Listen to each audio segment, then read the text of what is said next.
निकाह हुआ है मेरा, तो मतलब मुझे कोई ऐसा कोई खास फैक्टर नहीं नजर आता। उनके साथ भी नहीं लव हुआ?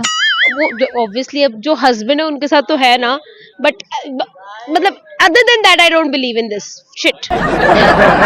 शुक्र है उनके साथ हो गया, ये भी बड़ी बात है। हाँ जाहिर है उनके साथ तो लाइफ स्पेंड करनी है ना। बात तो सही है। तो कब है आपकी शादी?